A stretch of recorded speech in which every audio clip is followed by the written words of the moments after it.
So I had an interesting experience yesterday I want to share with you. Actually, I want to share with you the results of that experience. There was a video, a program that I recorded back in 2013, September 2013, that I had been looking for because as far as I'm concerned, in my mind, it was really kind of a historic video. I had the youngest son of evangelist A. Allen on my program. And let me tell you who A. Allen was. He was a healing evangelist from the 50s and 60s and used to have huge meetings. He had the largest tent in the world that could seat, at that time, that could seat over 22,000 people. And he would still have people outside of the tent in his meetings that they would just crowd in. And I had Alan's youngest son on my program. There was just a few of the testimonies he gave that really popped in my mind. And two of them in particular, and they're both maybe about 5 minutes long, that he shared. And I might try to edit them down and try to just cinch them up a little bit for you. But I wanted to share them with you. So what happened yesterday? Like I said, I had been looking for this video for a while and I just deleted the file and I hadn't been able to find it. And yesterday one of our neighbors was walking her dogs up the street. Actually, they used to be our dogs. We gave them to her, Candace. And she used to go to our fellowship years ago.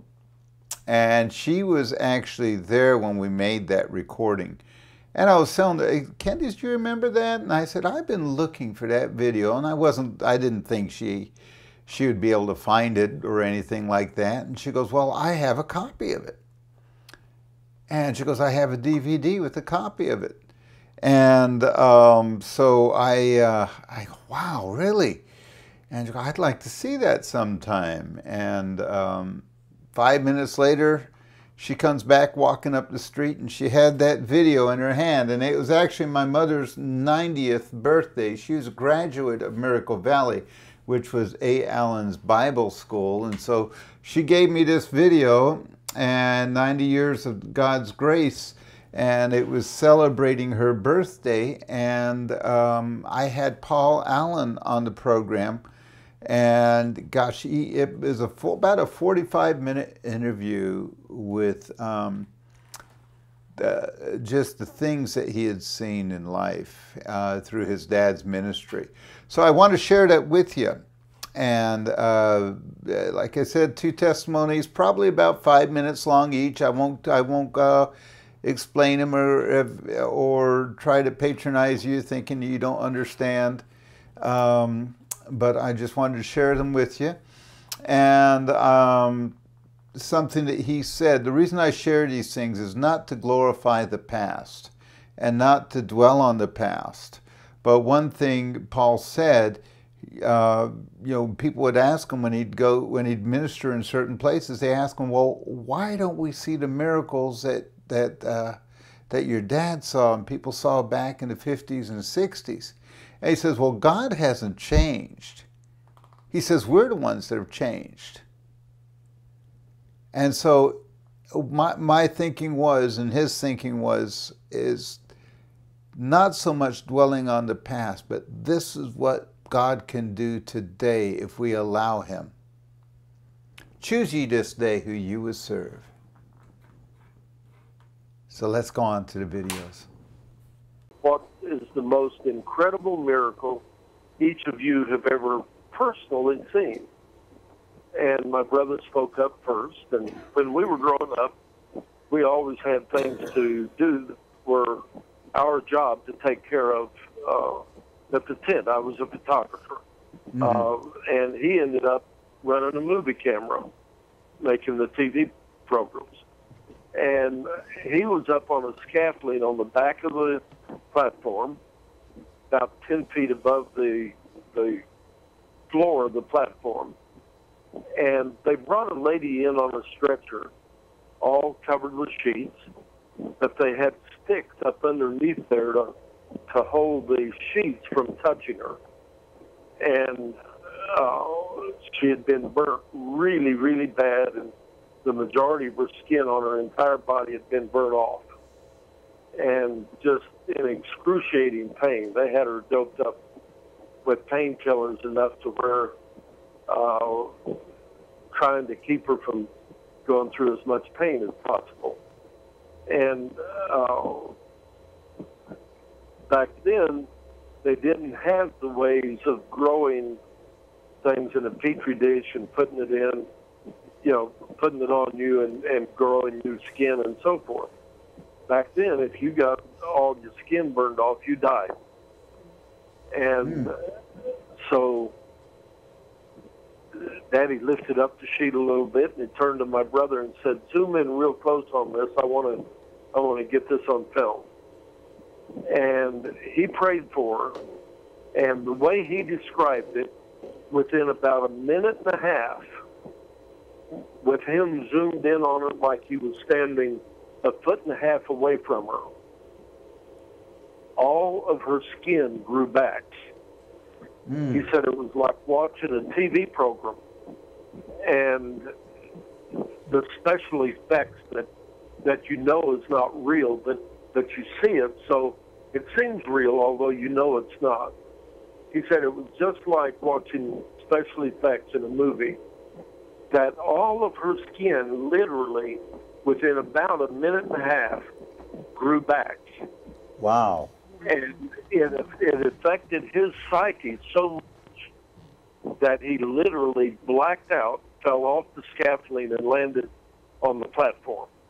And so we teased him forever that's what was wrong with him, is he landed on his head when he fell off that scaffolding.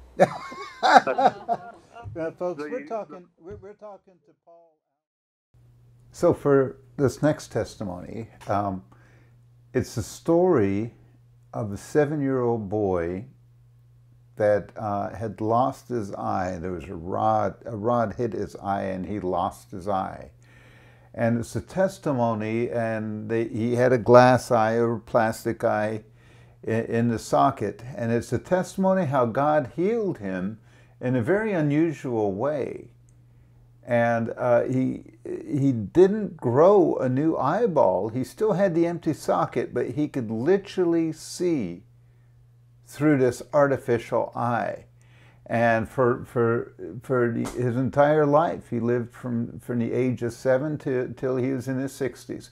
So let's listen to this testimony and see what we hear.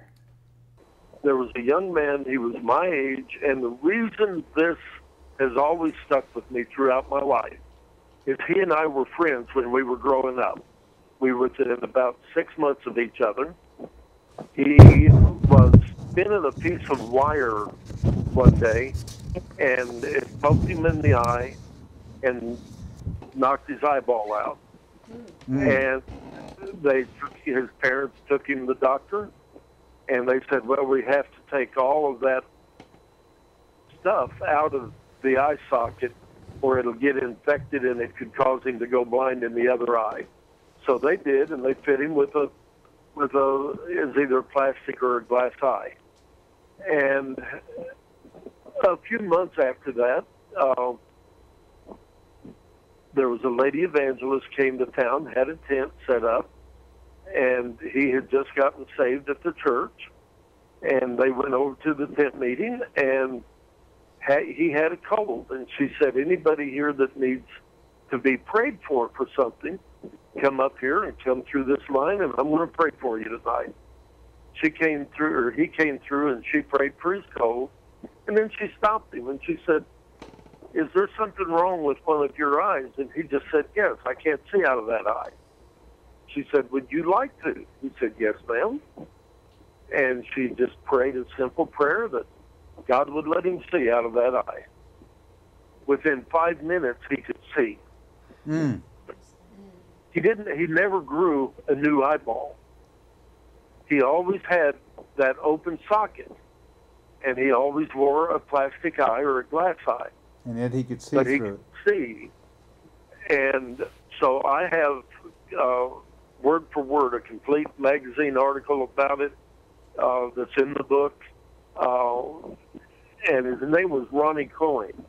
And he spent his entire life as a preacher, even when he grew up, and going out and demonstrating that miracle. And every month he would come to our tent for 1 weekend a month. So 1 weekend a month he would be in our meeting, and he and I ran around together the whole time growing up. But throughout his entire life, he could see through that eye. But he never had an eyeball in it again. And they would come in and tape up one eye, and we'd always advertise in the newspaper that he was going to be there and that he would be able to demonstrate that God had healed him, and invite people to come down and examine it and so forth.